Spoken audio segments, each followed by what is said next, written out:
You are listening to an Ark Media podcast. If Khamenei went back in a time machine to last week and he was offered to take the deal that Trump had been offering him, which was zero enrichment, knowing the consequences of what has happened, I'm not even sure he would have taken that deal, such as his level of dogmatism. But his options are much worse than they were last week, because in my view, the deal that's going to be offered to him right now is not as good as the deal that was going to be offered to him last week. And I expect that what he's going to try to do is to neither say yes nor no to a deal, but to send his diplomats out to express interest in talking and then try to prolong this situation.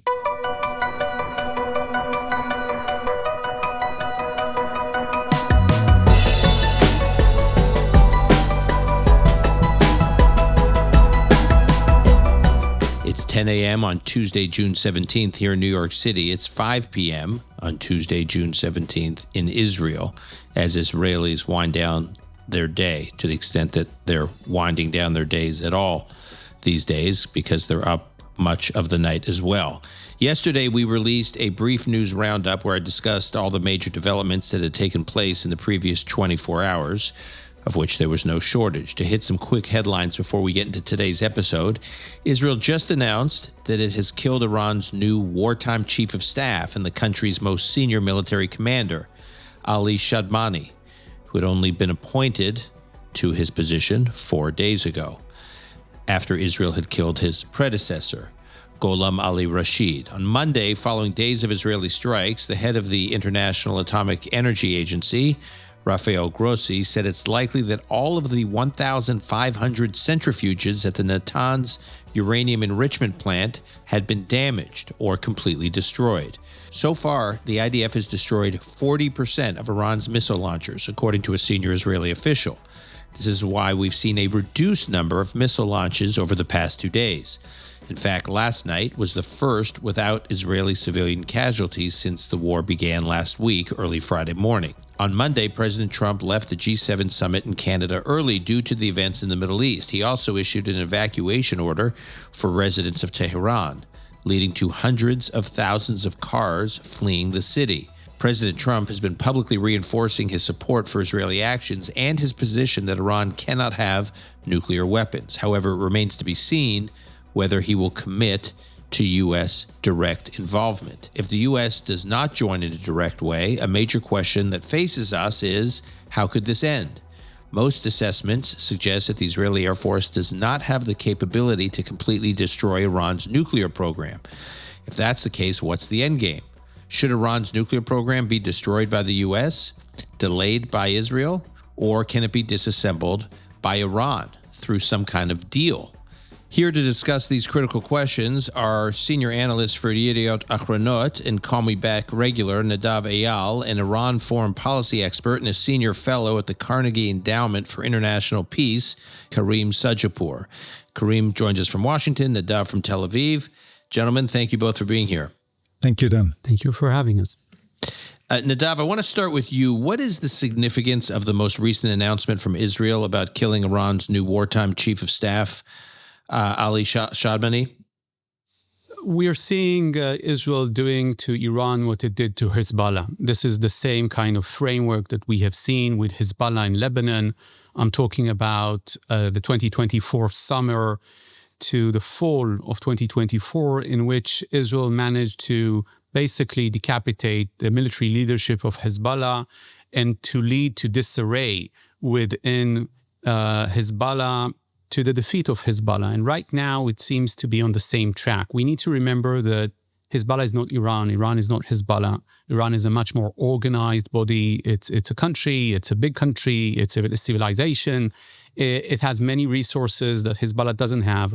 But in the bottom line, they had a chief of staff. Israel killed him. I didn't even bother to learn the name of the new chief of staff. Israel killed him too in the next 48 hours. Israel is now flying over from Western Iran to Tehran with absolutely no limitations in terms of air defenses.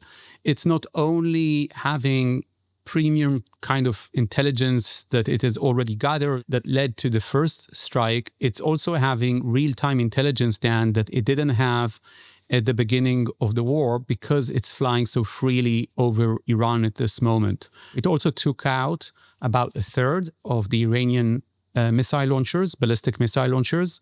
It's taking out some of the inventories of the ballistic missiles.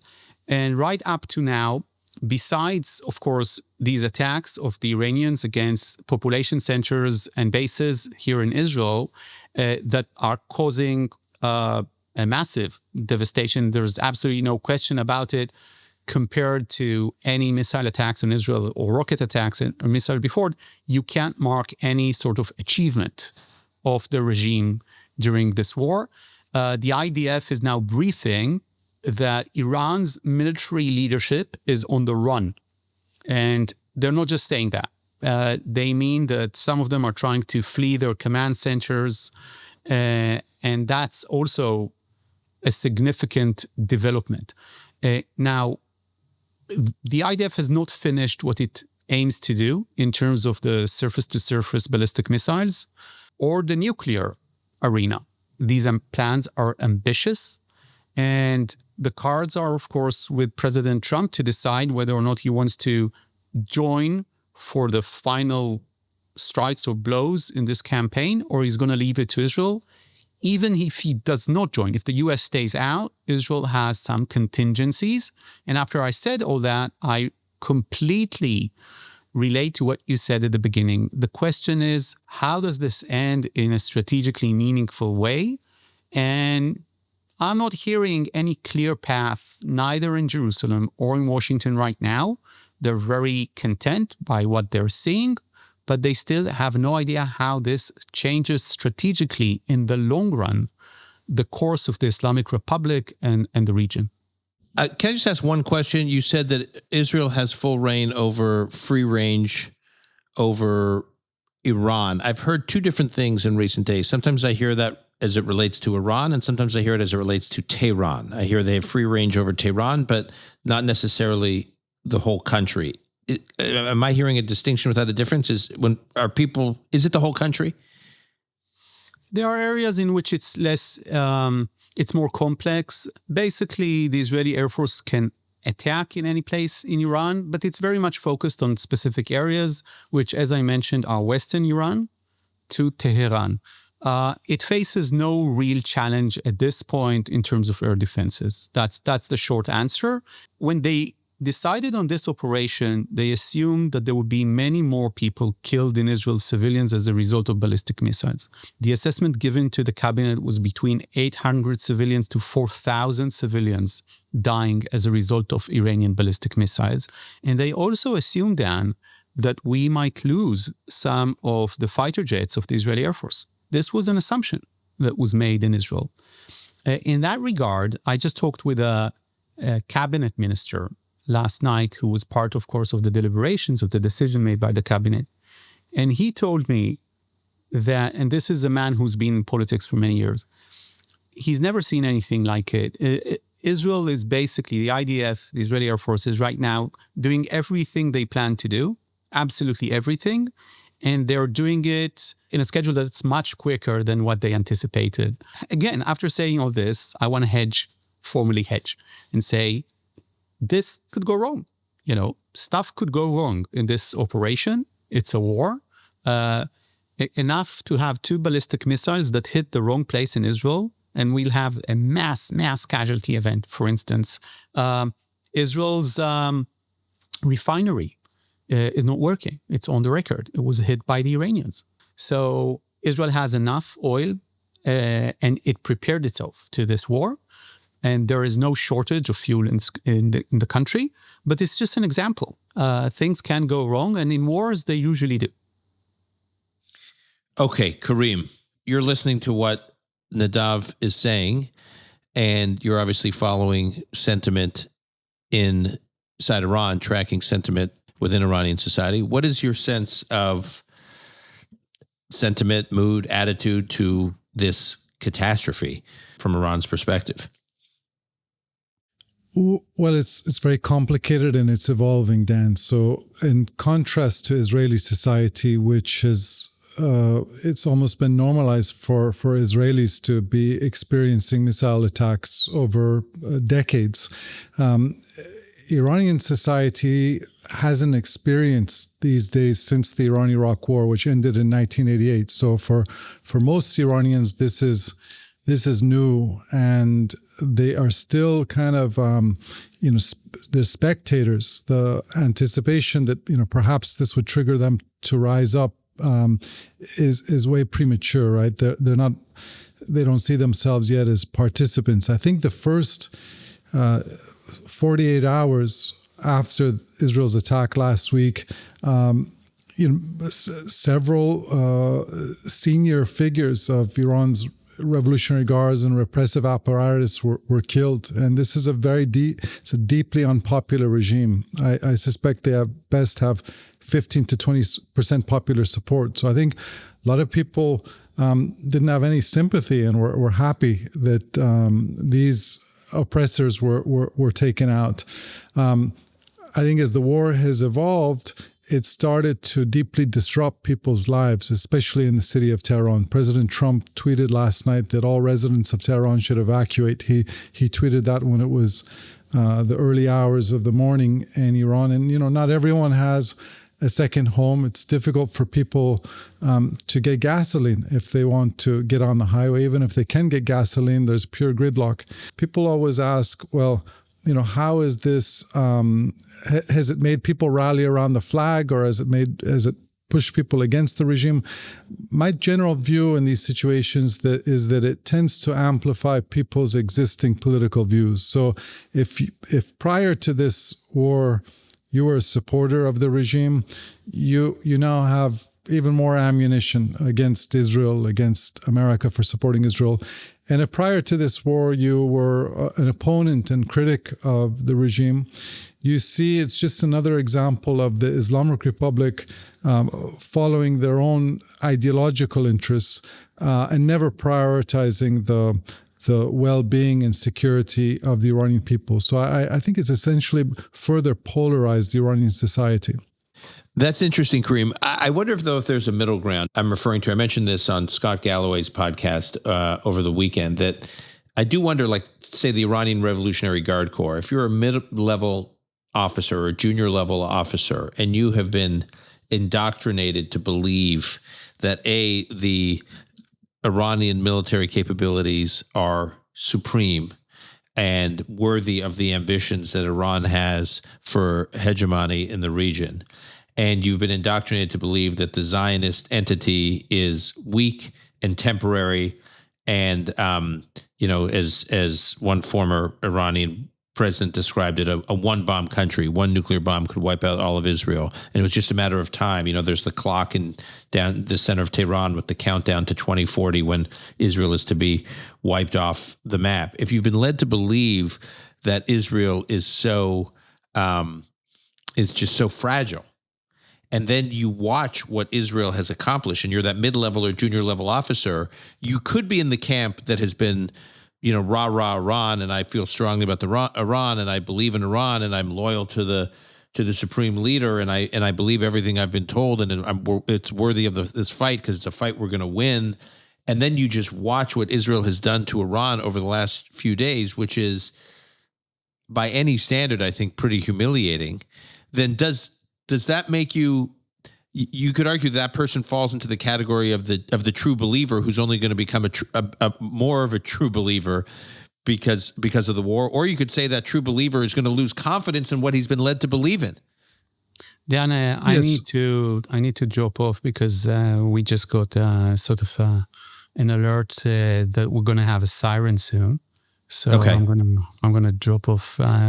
By the way, Nadav, our listeners are now accustomed to our podcast guests having to do exactly what you're doing. So I actually don't even need to explain it anymore. Sounds like. So I'm gonna turn mute and turn the camera. And then you'll just come back. See how much time it okay. takes. All right. Stay safe. Karim, back to you. So. One thing we obviously know, Dan, it's, as I said, a deeply unpopular regime. And so for that reason, its unpopularity has been an enormous strategic liability, because many members of Iranian society, including regime insiders, have been willing to collaborate with Israel. So many of Israel's most audacious operations inside Iran are as a result of these infiltrations. A friend of mine who was a longtime professor in Tehran told me, at the beginning of the revolution in 1979, the regime was about 80% ideologues and 20% charlatans, people who were just kind of, financially, politically motivated. And he said it's now the opposite. Now the Islamic Republic is about 20% ideologues. Only 1 in 5 perhaps are true believers, and 80% are charlatans who are just financially perhaps politically motivated. And so obviously the senior the supreme leader and his coterie are true believers, but I'm not even sure if Revolutionary Guard, that second, third tier that you're talking about, are true believers anymore.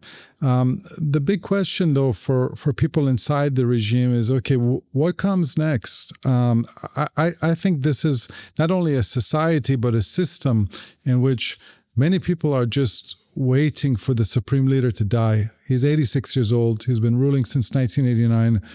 He's arguably the longest serving autocrat in the world, someone totally incapable of changing his ideology and worldview. And I think for that reason, most people in Iran, I just see so far as spectators. They're watching what Israel is doing. They're watching how the government is reacting. But certainly under aerial bombardment, I don't think people feel that they're in a position to control their own destiny at the moment.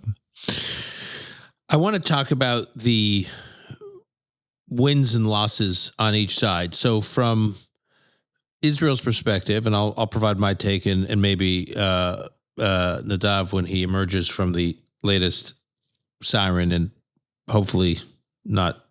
No rocket attack, missile attack, but it sounds like there's something happening.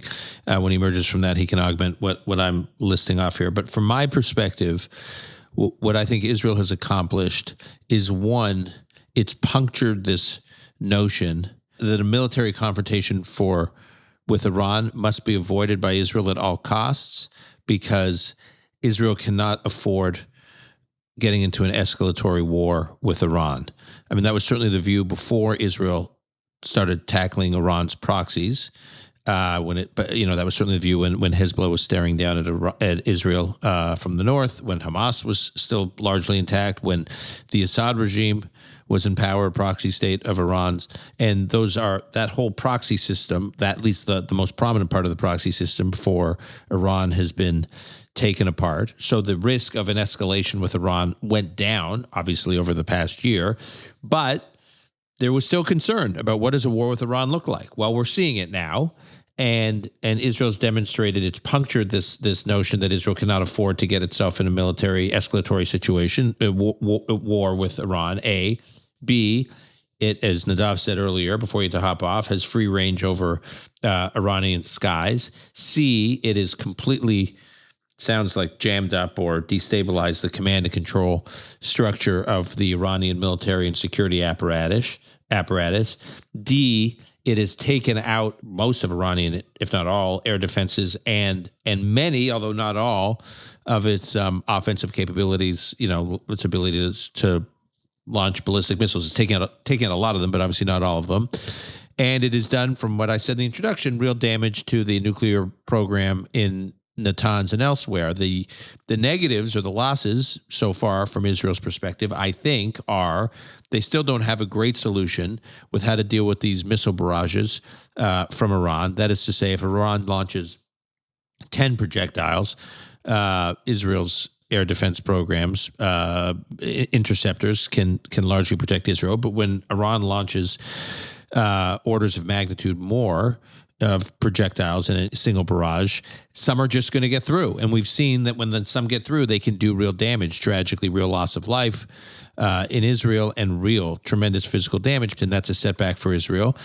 And then lastly, there's the big question about Fordo. If this is really a war about ending Iran's nuclear program, as long as Fordo is intact, one would think this is not a success. And so Israel cannot claim it's at a successful stage. It has achieved successes, but until Fordo is addressed, shall we say, this cannot be checked off as a total success. So that's my assessment of where things are at. How would you, if you're looking at it from Iran's perspective, how would you tally up the wins and losses from the last few days? Well, it's difficult to think of any Iranian wins. Iran has been significantly outmatched militarily.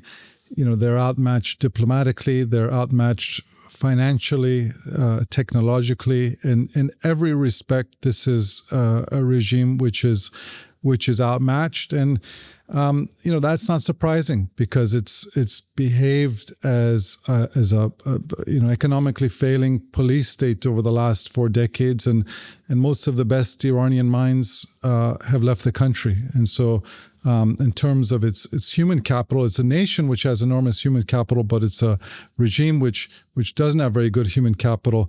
There's a concept that came to be during the Soviet Union called negative selection, which is, if you're hiring people based on their ideological fealty, you're always hiring incompetent people, and then those people are hiring incompetent people.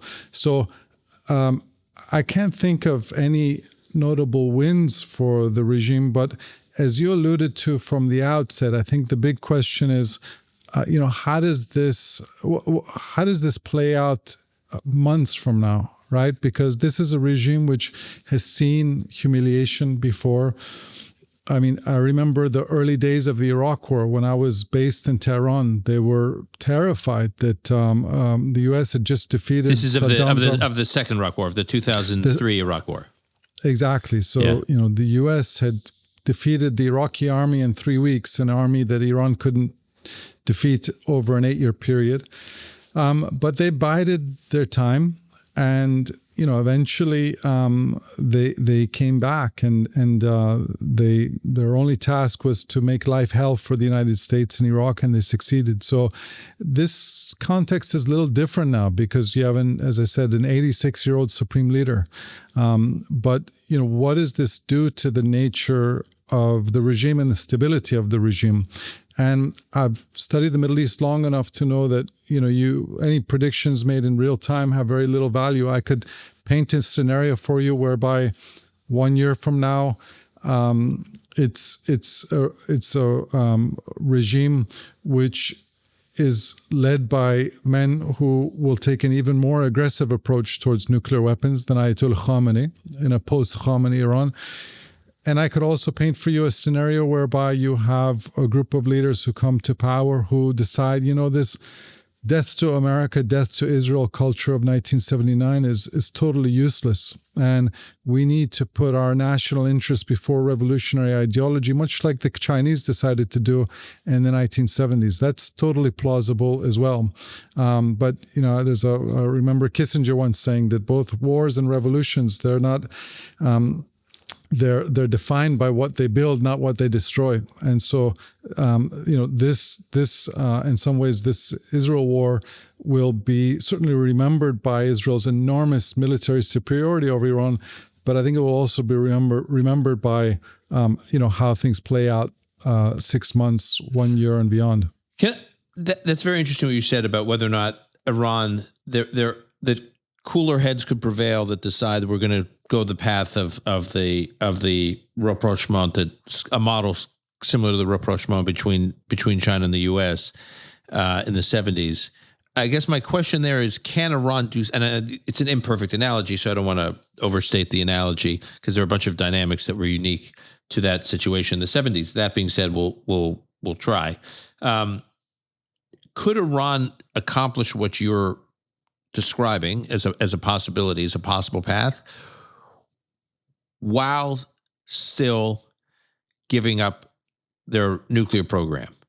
Meaning that it seems to me like that is such a tough pill for the Iranian leadership to swallow, to say, because that is, again, I'm not an expert in the psychology of the Iranian leadership, but it seems that they've built up this nuclear program as such symbolic significance that to agree to anything that involves giving up their nuclear program is such a symbolic and national and nationalist capitulation that even if they were open to some kind of transition to a normalized relationship with the U.S. and even with the Middle East and integration and non-belligerency, giving up the nuclear program, because I think at this point nobody's going to trust them having a nuclear program. So giving up the nuclear program is just a bridge too far.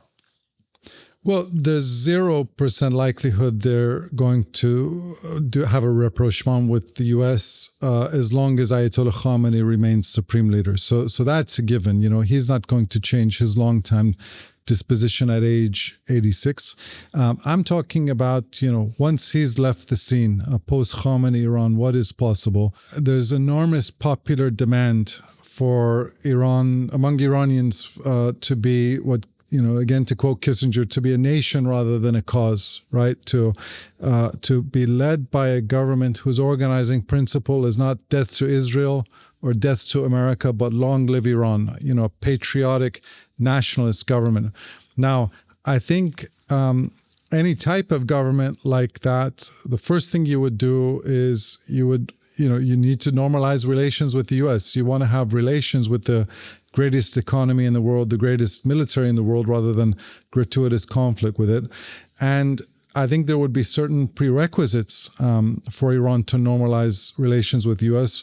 One of them would be to cease support for all of these regional proxies, right? In my view, those regional proxies are not in the national interests of Iran. The national interest being that which advances the economic prosperity and security of the Iranian people, right? So you have to give up those proxies. And then second, there would need to be some type of a cessation or a freeze on the nuclear program. But I think, Dan, even popular views about the nuclear program have evolved inside Iran. Because remember, for decades, the regime was saying that this is driven by popular demand. This is a program that has, elicits enormous national pride. I don't hear anyone saying that anymore. I don't even hear regime officials saying anymore that this is the program which is a great source of national pride. In fact, this nuclear program, has been an enormous strategic liability and a financial albatross for this regime. If you crunch some of the numbers, both in terms of the sunk costs of Iran's nuclear program, and the opportunity costs and all the ancillary costs of this program, the price tag is easily $500 billion, right? When you're talking about lost oil revenue, economic isolation, they're the most sanctioned nation in the world, or number two after Russia. The costs of this program have been astronomical. And for what in return? It provides around 1% of Iran's energy needs.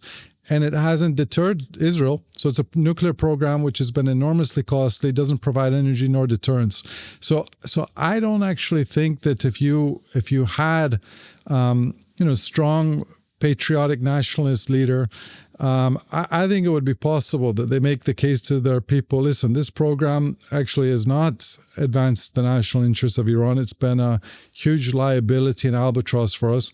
We're going to put it on ice for now. And by the way, look at our neighbors in the UAE. They have a nuclear program which cost probably a quarter of what we've spent, and it actually provides 25%, if not more, of the country's energy. That's the Rolls Royce of nuclear programs. We have the Paykan, that was an old Iranian automobile, the Paykan of nuclear programs. So I think that's a possibility. But again, none of these things I'm talking about are going to happen so long as this supreme leader is in power. And then, by the way, Nadav is now back. Nadav, I assume you're... So they shot another barrage of ballistic missiles. These barrages are becoming more limited, more smaller. in the number of missiles they're shooting, but they're still getting the effect of getting the country into shelters, or at least near shelters. And the reason they're doing that, Dan, is because they're trying to basically save some of their ballistic missiles, because they don't have a lot of them, and they're trying to ration them. And they, to your point earlier, they want to just disrupt Israeli life by just forcing the country every few hours into bomb shelters, which they can do with 10 ballistic missiles, or they could do with 100. So why not do it with 10? Yes, exactly. Right. Okay. Nadav, I was asking Karim, we were both sort of stacking up what Israel's wins and losses have been relative to Iran's wins and losses, if you were just to try to draft up a scorecard over the past few days. But there's one that I didn't hit that I wanted to wait for you to return, which I would say a win, which may have been, I think is surprising to some people, some observers from abroad at least, is the unity of Israeli society behind this war. And it's quite extraordinary. I mean, you have, for instance, Yair Lapid, the formal head of the Israeli opposition, fierce critic and rival of this government, and he penned a piece for the Jerusalem Post, which I can link to in the show notes, where he just makes it clear that he stands shoulder to shoulder with the government on what it's trying to do with Iran.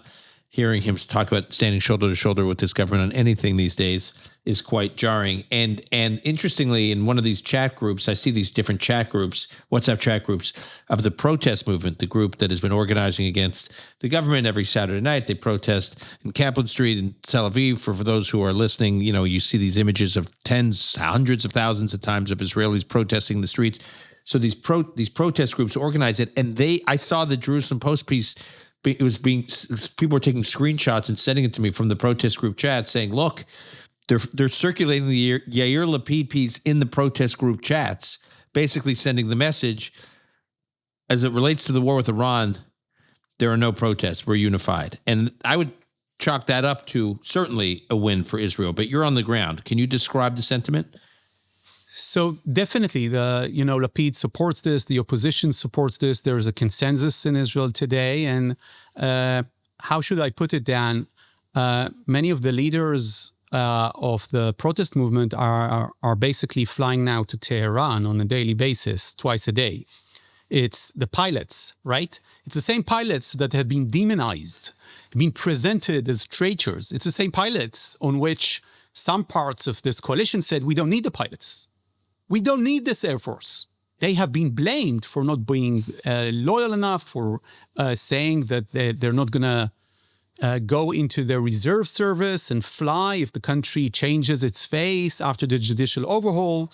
And they were then accused after October 7 that this led to the deterrence of Israel eroding. And because of that, October 7 happened.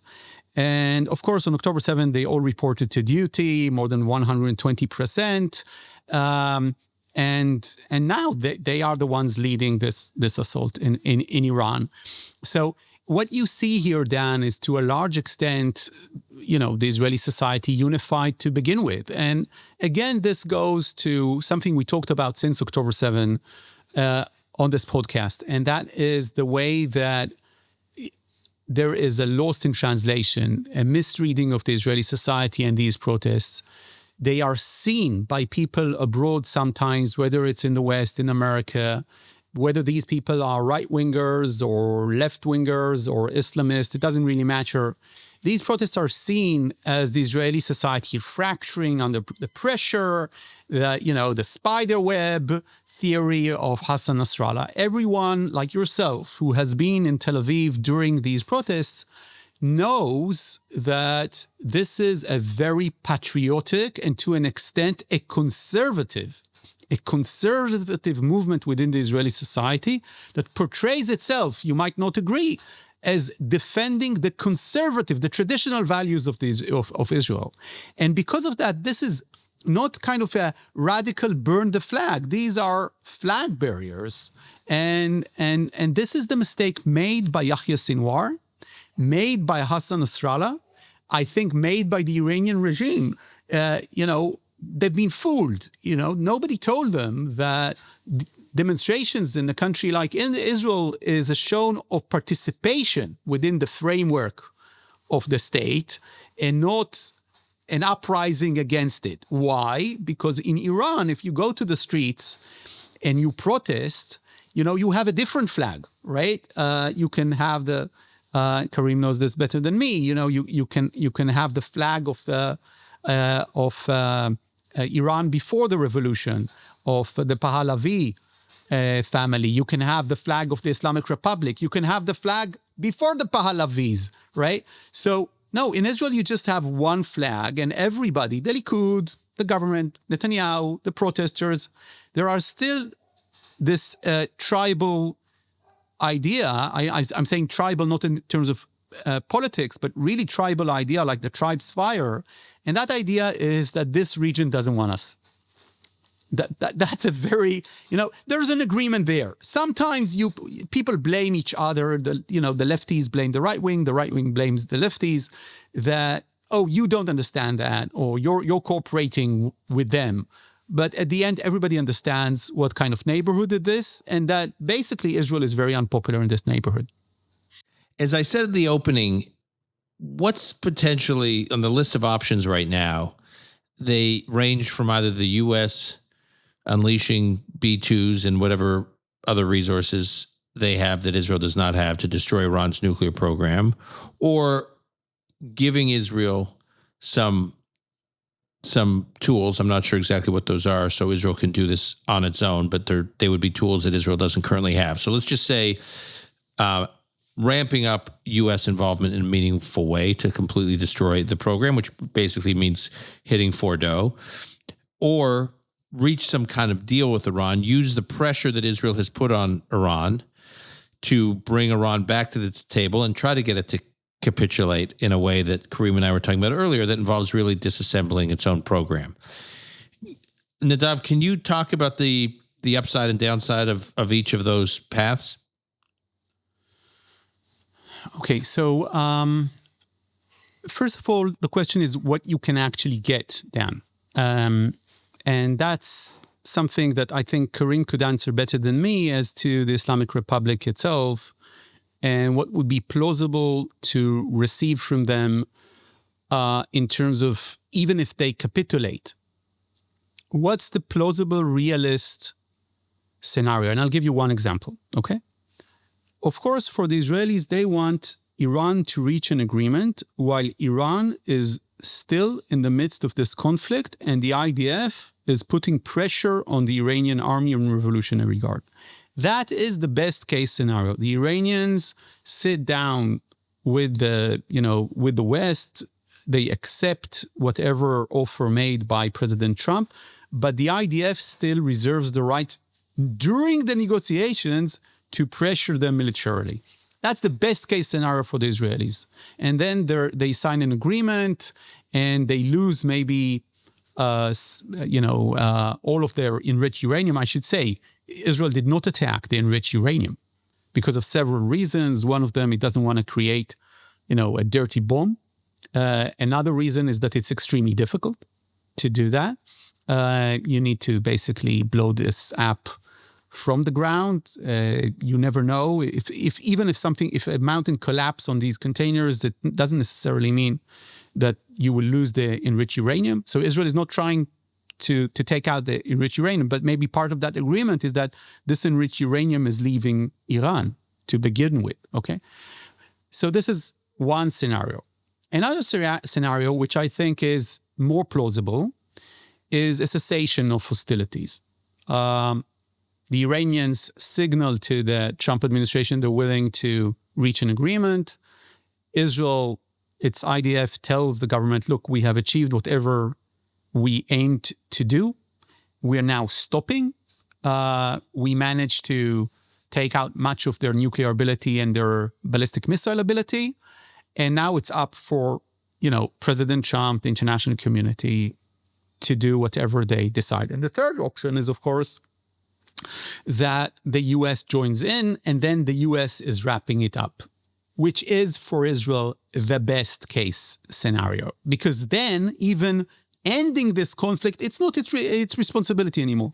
It's off the table, and we know that Fordo will be taken care of, something that is much more problematic if we think about Israel doing it alone.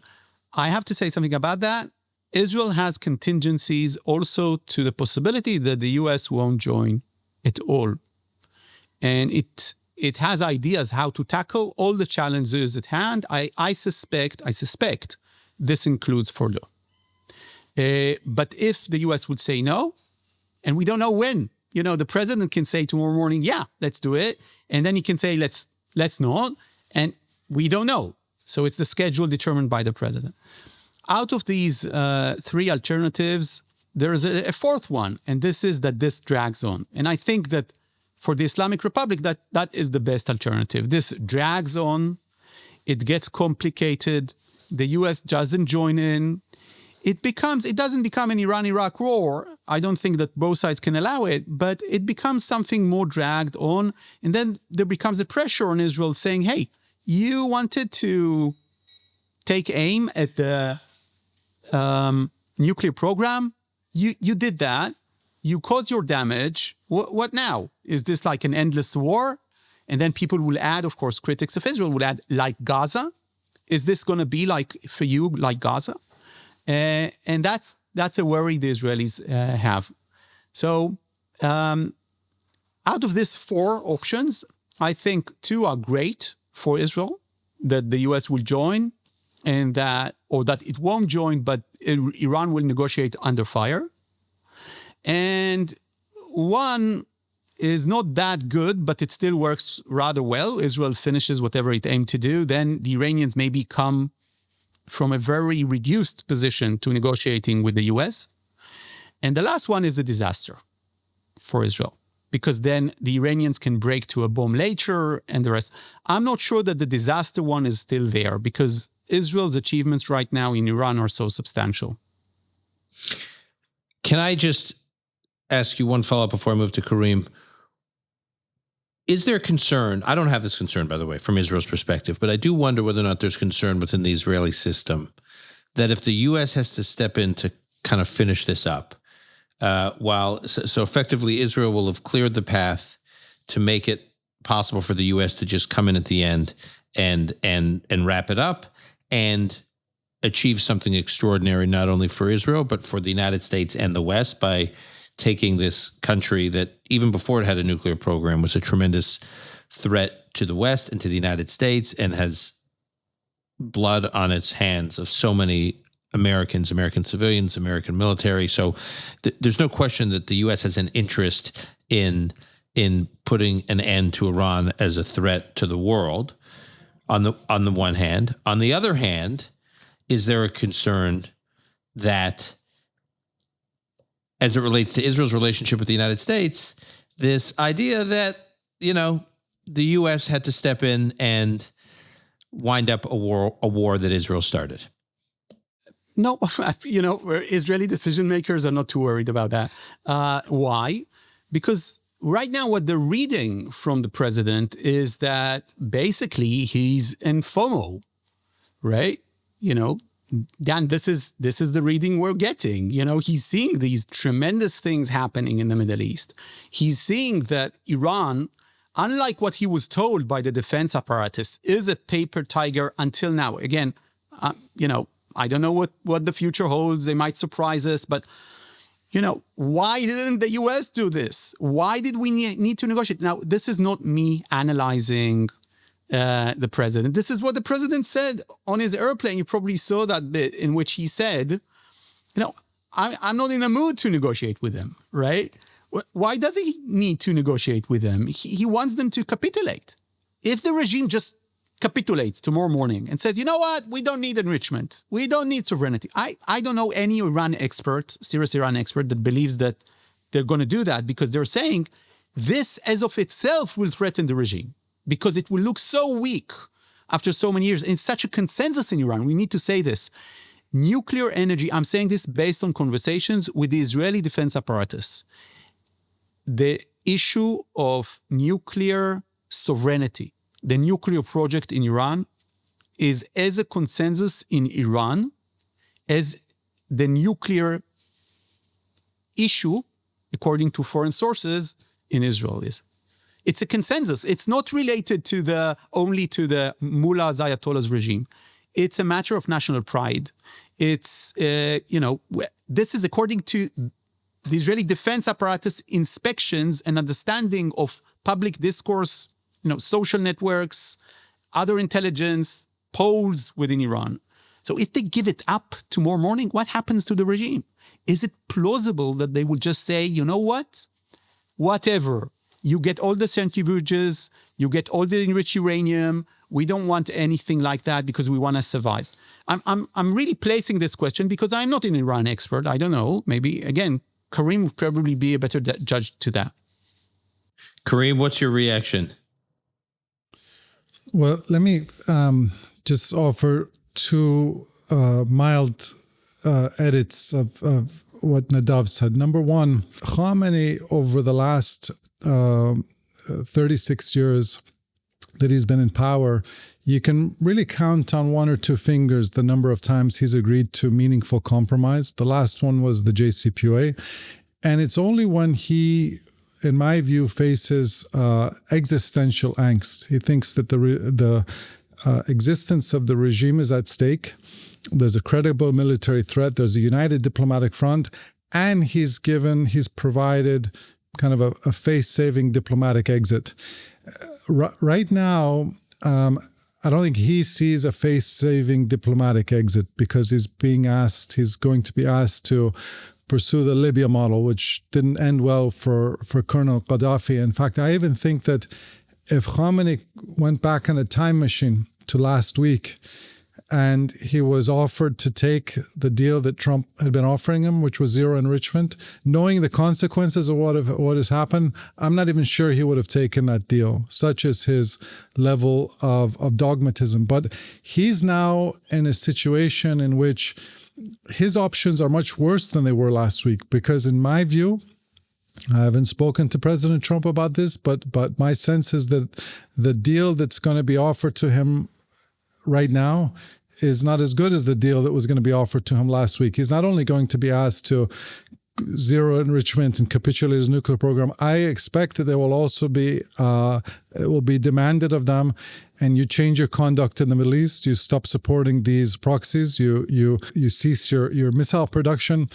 And, I expect that what he's going to try to do to get himself out of this situation, to get to the option 4 that Nadav talked about, which is a prolongation of this situation, is to neither say yes nor no to a deal, but to send his diplomats out to express interest in talking and negotiations, get Steve Witkoff and Foreign Minister Araghchi in the same room, and then try to prolong this situation. But, at the moment, I don't see, despite all of the dramatic events that have happened in Iran over the last 5 days, I haven't seen two things which are prerequisites for regime collapse. Number one is elite fissures. We've seen elite assassinations, but we haven't actually seen elite defections and fissures. Number two, as of now, we haven't seen any popular protests. There may be enormous popular discontent, but we haven't really seen, apart from some scattered people chanting on their balcony, "Death to Khamenei," we haven't seen that. And as I said, it's probably because people at the moment are spectators. We can't expect them to commence anti-government protests amidst aerial bombardment. But that is important, because if he feels that his rule is intact, his regime is stable, he may say, we can wait this out. We can prolong this. And, that's the big question I said, historically, you can count on, even from the time of Khomeini, from 1979 to the present, it's a regime which is rarely compromised, but it's that combination of existential pressure coupled with a credible diplomatic exit. Let me say one more thing then before I stop, because Nadav wasn't in the room when we were talking about the nuclear program. It's my view, Nadav, that this isn't a program that actually is, has widespread national support, the way the regime portrays it, that this is a source of enormous national pride. Why is that? Because they've been saying for 2 decades, this is a program that provides, enormous national pride. It's technological achievement akin to landing on the moon. They've said this before. And what has this program brought to Iran? It's cost the nation at least $500 billion in terms of sunk costs, opportunity costs, sanctions, isolation. And for what? For a program which provides around 1% of the country's energy and hasn't provided any deterrence whatsoever. So I actually think that the pretext the regime gives that we can't give this up or we can't compromise because people wouldn't allow it, that's totally false. And if in fact if you that's had really interesting that you make that point, Karim, because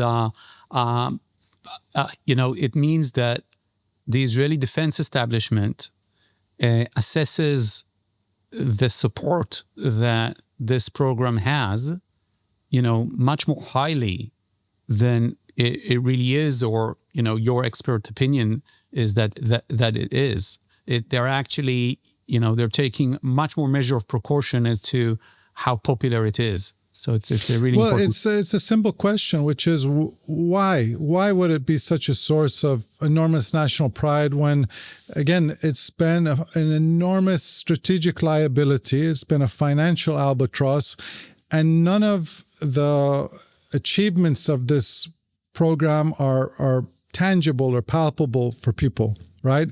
I think you're giving people the option. You want to spend $500 billion on a whole host of other things that are palpable.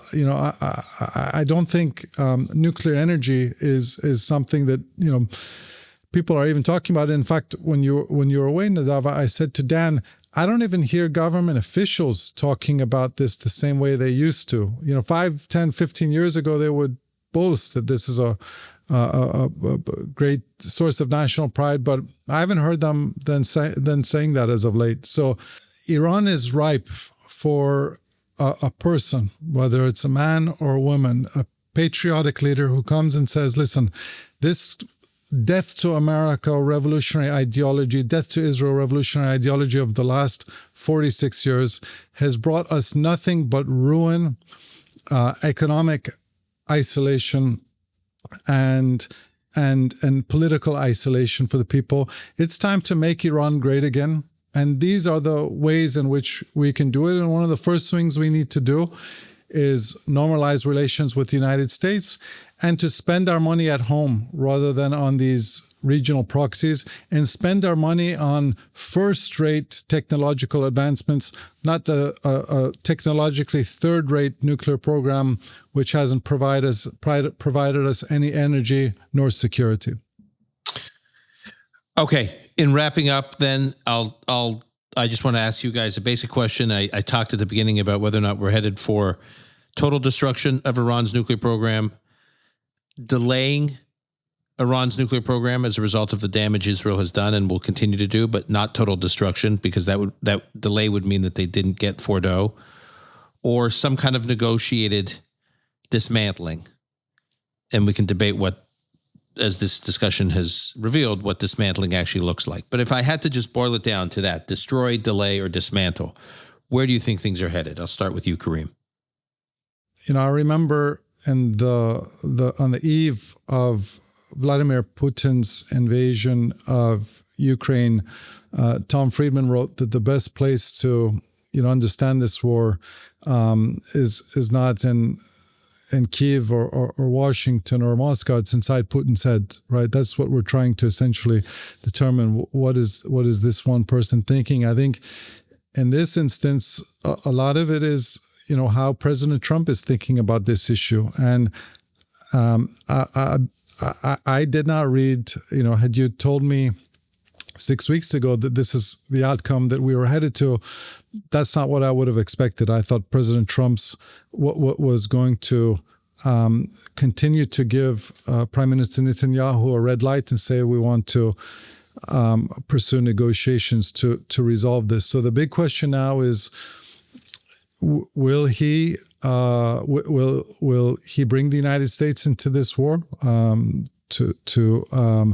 involve the U.S. Air Force in destroying Fordo, or is he willing to provide that weaponry to Israel? I know that's not Amazon Prime that is going to arrive in 2 days. That could be a 5-6 month process. But certainly over the last 48 hours, he seems to be moving closer in that direction than he is the direction of wanting to do another deal with Iran.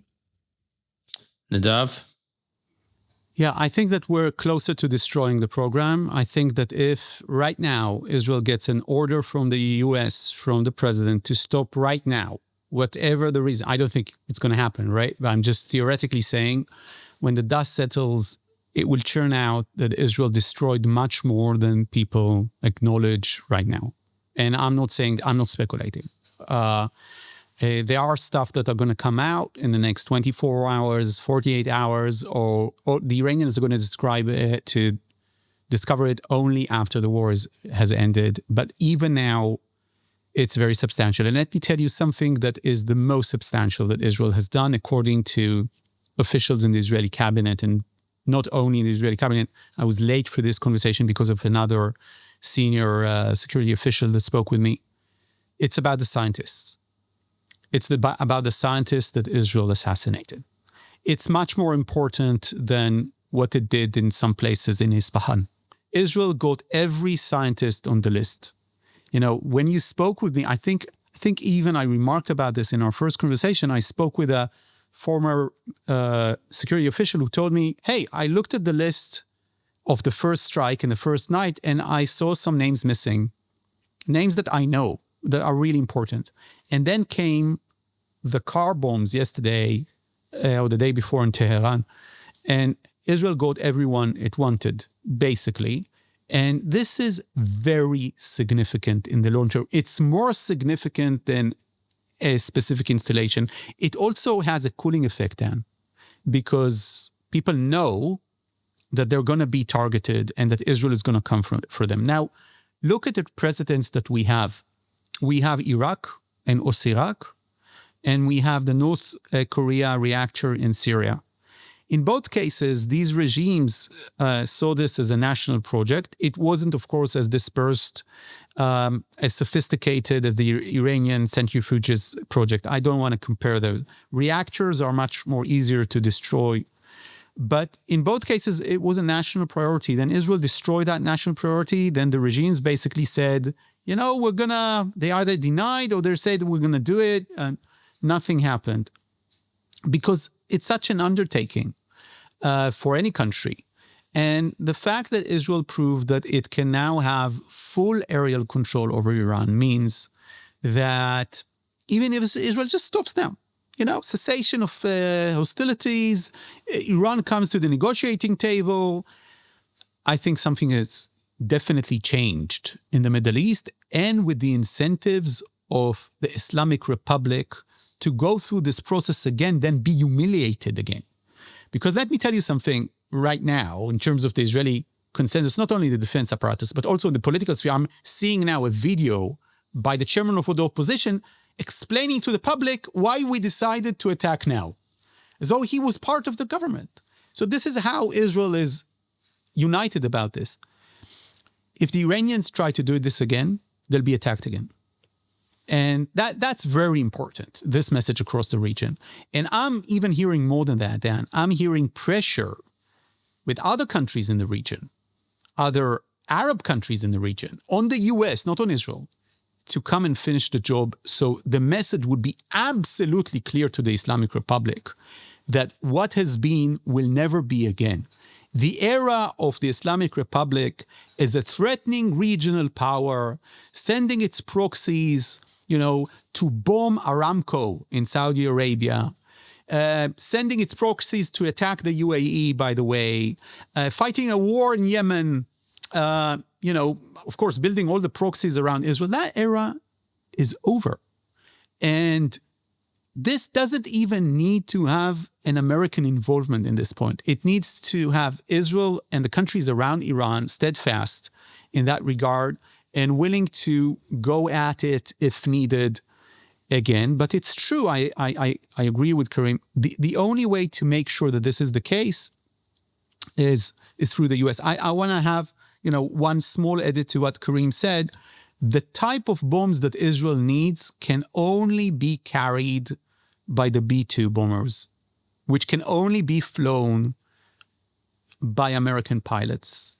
Now, there were different ideas about that, but right now, it's only these kind of bombs that could be as effective in order to take care of some things, at least in a regular, aerial, classic, effective way. We are really living through, a momentous moment in the history of the Middle East either way. It can still change. The war isn't over. We opened this up on your show, Dan, by saying what Israeli generals are saying. This is going to be difficult. This is going to be hard. We don't think it's going to be just one blow, one strike. And from the people I speak with, there are more surprises installed. Okay, we will leave there on that cliffhanger. I will just add, I want to pick up on what something Karim said, that this is a strange situation in U.S. geopolitics, U.S. foreign policy, U.S. national security, where it really is what the president and really just the president wants. Normally, we're used to administrations where there's a whole system involved, and I think there's a tendency with the press over here and in Israel to cover this as though it's a normal administration. So you see like this piece in Semaphore about, in the mid-level, Bridge Colby is proposing problems inside the mid-level of the Defense Department. I'm not minimizing that role, the Undersecretary of Defense for Policy, but again, it's covering it like it's a normal administration. It's true, if there can be disagreements within the administration, which can have impact on policy, but I think you're hard-pressed to find an administration where at the end of the day, it's the president and it's what's in the president's head and the president decides. And the president is really minute to minute on this issue talking to about 5 people. Susie Wiles, J.D. Vance, Marco Rubio, John Radcliffe, and to some extent, Steve Witkoff. 5 people. So it's like what's in the president's head and those 5 people. And it's a very, very small circle. So I just want to put an exclamation point on what you said, Karim. It's like trying to understand what the president wants day to day. If you can understand that, you understand what's going to happen with this policy. It's not a whole system that's working. And I would say I believe we can revisit this in another episode. I think he's been struck by how successful this has been. And he's increasingly of the view that that he can be a part of the ultimate success, which is putting a full end to the program, and with very little cost to the United States, very little risk to the United States, and the biggest success in terms of removing Iran as a threat to the U.S. and to the West and to the world, the best shot the U.S. has had since 1979. And with very little cost. And so if we're all making predictions here, that's my prediction. Okay. Karim, Nadav, thank you for this. And look forward to having you both back on soon. It was a great conversation. Thanks very much. Thank you, guys. Thanks, Karim.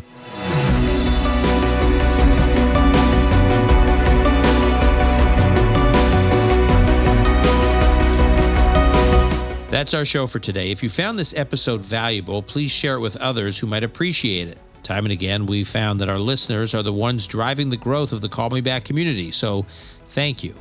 And to offer comments, suggestions, sign up for updates, or explore past episodes, please visit our website, arkmedia.org. That's arkmedia.org, where you can deepen your understanding of the topics we cover. Call Me Back is produced and edited by Alon Benatar. Sound and video editing by Martin Huergo and Mary Angelis Burgos. Our director of operations is Maya Rakoff. Research by Gabe Silverstein. Our music was composed by Yuval Semo. Until next time, I'm your host, Dan Senor.